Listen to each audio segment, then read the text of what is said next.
নমস্কার বন্ধুরা, তোমরা সবাই কেমন আছো? আশা করি সকলে খুবই ভালো আছো। পম্পা সিম্পল কুকে সবাইকে স্বাগত। চলে এসেছি আজকে ভীষণ টেস্টি খুবই একটা সুন্দর রেসিপি শেয়ার করতে, যেটা হাতের কাছে থাকা উপকরণ দিয়ে খুব সহজেই বানিয়ে নেওয়া হয়ে যায়, আর সেটা হচ্ছে পোয়া পিঠে। তো তাহলে চলো বন্ধুরা, কিভাবে এই সহজ পদ্ধতিতে এবং দারুণ স্বাদের ফুলকো ফুলকো পোয়া পিঠেগুলো বানালাম সেটাই তোমাদের সঙ্গে শেয়ার করি। একটা লাইক দিয়ে ভিডিওটা সম্পূর্ণ দেখার তোমাদের কাছে অনুরোধ রইল। আজকের রেসিপির জন্য মেন কয়েকটা উপকরণ সবার প্রথমে তোমাদেরকে দেখিয়ে দিচ্ছি। তো দেখো বন্ধুরা, সবার প্রথমে নিয়েছি সুজি এখানে, আর নিয়েছি ময়দা, নিয়েছি চিনি, আর এখানে নিয়েছি লিকুইড দুধ। তো এবার ময়দা যতটা পরিমাণ, সুজি ঠিক ততটা পরিমাণ সমপরিমাণ ব্যবহার করতে হবে। আর চিনি আমি এখানে ময়দার আর সুজি যে পরিমাণ নিয়েছি তার অর্ধেক, মানে এই বাটিরই হাফ বাটি এখানে চিনি ব্যবহার করেছি। তবে মিষ্টিটা তোমরা যে যেভাবে পছন্দ করো ঠিক সেই বুঝেই ব্যবহার করবে, একটু বাড়িয়েও নিতে পারো। তবে এই যে মিষ্টিটা চিনিটা ব্যবহার করছি, এতে কিন্তু খুব বেশি মিষ্টি হবে না, তবে খেতে বেশ ভালো লাগবে। তবে যারা মিষ্টি একটু বেশি পছন্দ করে তারা কিন্তু চিনির পরিমাণটা একটু বাড়িয়েও নিতে পারো। তো চলো এবার রেসিপি শুরু করা যাক। তো সবার প্রথমে একটা মিক্সিং জার নিয়ে নিলাম।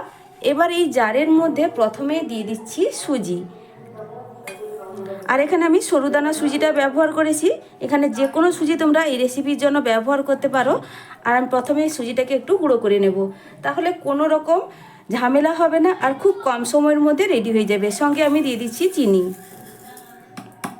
আর বন্ধুরা, দুধের পরিমাণটা বলে রাখি, আমি এখানে কিন্তু 500 ml গরুর দুধ ব্যবহার করছি, আর দুধটা ঘন করে কিন্তু একটু ফুটিয়ে রেখেছিলাম। একটু ঘন করে দুধ ব্যবহার করলে রেসিপির মধ্যে কিন্তু খেতে বেশি ভালো লাগবে। আর মালাই সমেত দুধটা অবশ্যই ব্যবহার করার চেষ্টা করবে, মানে দুধ থেকে সরটা তুলে নেবে না, সরটা থাকবে এমন দুধ। খুব ভালোভাবে আমি দুধটা দেওয়ার পর মিশিয়ে নিচ্ছি। এখানে কিন্তু আমি 1 বাটি দুধ দিলাম, যেই বাটির মাপ করে সুজি নিয়েছিলাম। একটু ভালো করে মিশিয়ে নিব, তারপরে এটাকে ঢাকনা লাগিয়ে খুব ভালোভাবে একটা পেস্ট করে আনবো। আর বন্ধুরা, দুধ এখানে কিন্তু খুব বেশি একদম ঠান্ডা হয়ে যায়নি, ঈষৎ উষ্ণ কিন্তু গরম আছে। খুব ভালোভাবে একটা আঙুল ডুবিয়ে রাখা যাবে এমন কিন্তু দুধটা গরম নিতে হবে। এবার ঢাকনা লাগিয়ে দিয়ে খুব ভালোভাবে পেস্ট করে নিয়ে ফিরে আসছি। সুজি খুব ভালোভাবে পেস্ট করে নিয়েছি। এবার একটা বড় বাটির মধ্যে আমি ঢেলে নিলাম।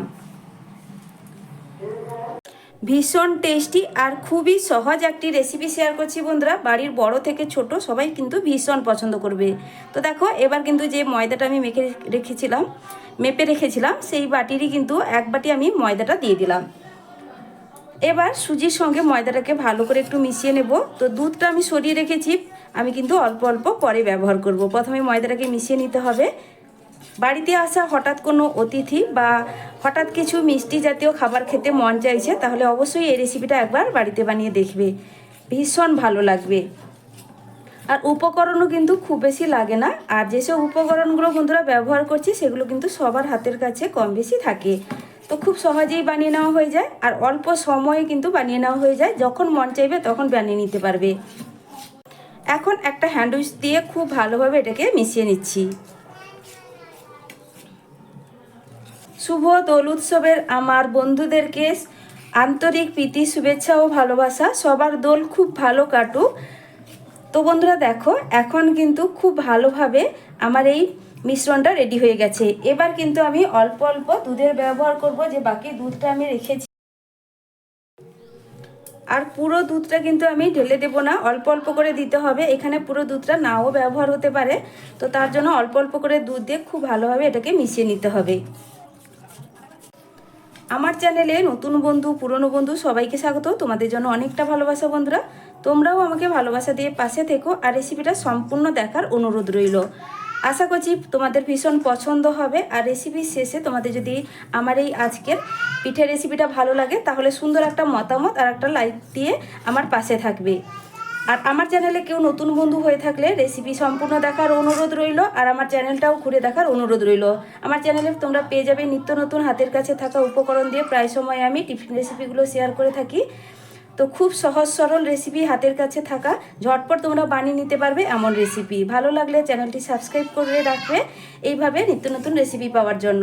আর সাবস্ক্রাইব করলে বন্ধুরা অবশ্যই পাশে থাকা বেল আইকনটা প্রেস করে রাখবে সবার আগে নোটিফিকেশান পাওয়ার জন্য। এখানে কিন্তু ব্যাটারটা একদম রেডি হয়ে গেছে, আর আমি তোমাদের দেখাবো ব্যাটারের ঘনত্বটা ঠিক কিভাবে আছে। তো আগেই বলেছি বন্ধুরা, এখানে পুরোপুরি দুধ একসঙ্গে দিতে যাবে না, আমি কিন্তু অল্প অল্প করে দিয়েছিলাম। আর দেখো কিছুটা দুধ এখানে কিন্তু থেকে গেছে, তো এটা এখানে আমার কিন্তু আর কাজে লাগবে না। এরপরে আমি কয়েকটা দিয়ে দিচ্ছি ড্রাই ফ্রুটস।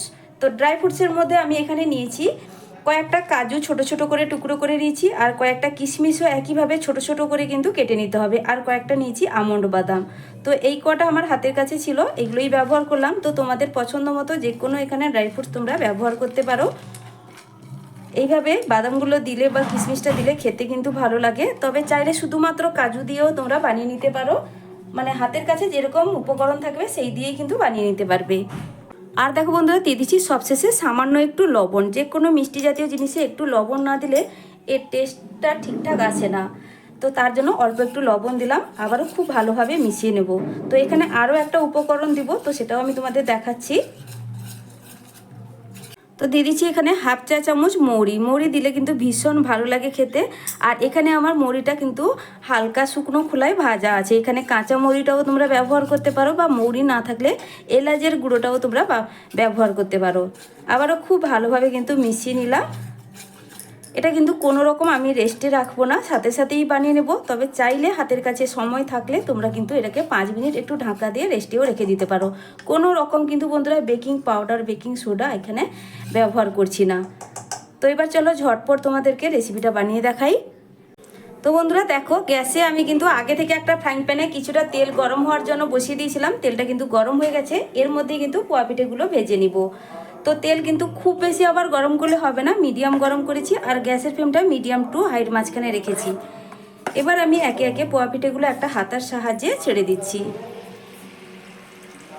খুব বেশি বড় বড় করে বানাবো না, ঠিক এইভাবে করে আমি ছোট হাতার 1 হাতা করে দিয়ে দিচ্ছি।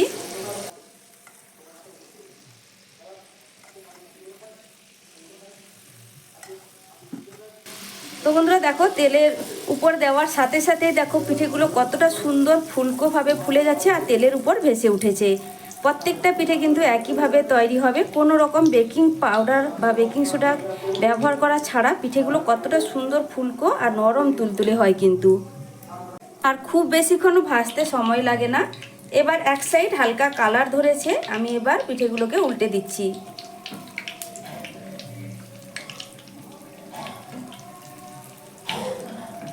এতটাই পুরো বলের মতো ফুলেছে যে বন্ধুরা দেখো পিঠেগুলো কিন্তু উল্টাতেই চাইছে না।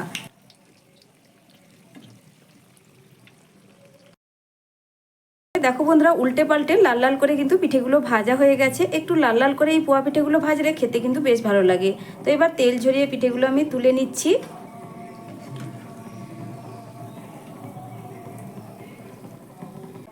একইভাবে আবারও কয়েকটা পিঠে ছেড়ে দিব।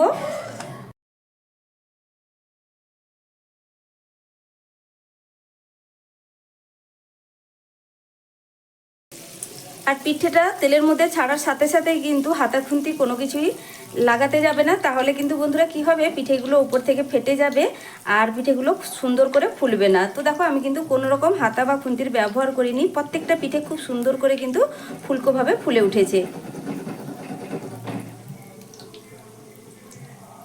এবার এক সাইড সুন্দর একটা কালার যখন ধরবে তারপরেই কিন্তু পিঠেগুলোকে উল্টে দিতে হবে। এবার প্রত্যেকটা পিঠে আমি একদম আলতোভাবে একটা ছান্তার সাহায্যে উল্টিয়ে দিচ্ছি।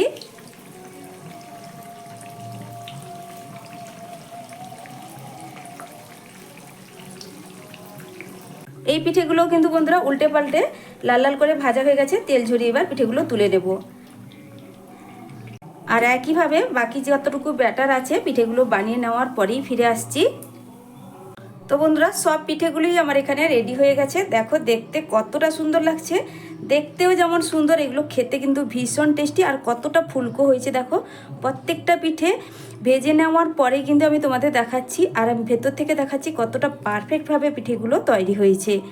তো অবশ্যই বাড়িতে বানিয়ে খেয়ে দেখবে, তারপর কিন্তু আমাকে কমেন্ট করে জানাবে তোমাদের ঠিক কেমন লাগলো। আর এটা এতটাই টেস্টি হয় যে একবার না বানিয়ে খেলে তোমরা বুঝতেই পারবে না। তাহলে আজকের আমার এই রেসিপিটা তোমাদের কাছে কেমন লাগলো বন্ধুরা, কমেন্টের মাধ্যমে জানাবে। ভালো লাগলে লাইক শেয়ার সাবস্ক্রাইব করে আমার পাশে থাকবে। আজকের মতো টাটা, ফিরে আসছি নতুন এক রেসিপি নিয়ে। তোমরা সকলে ভালো থেকো, সুস্থ থেকো। এতক্ষণ পর্যন্ত আমার রেসিপিটা ধৈর্য ধরে দেখার জন্য অসংখ্য অসংখ্য ধন্যবাদ আমার সকল বন্ধুদেরকে।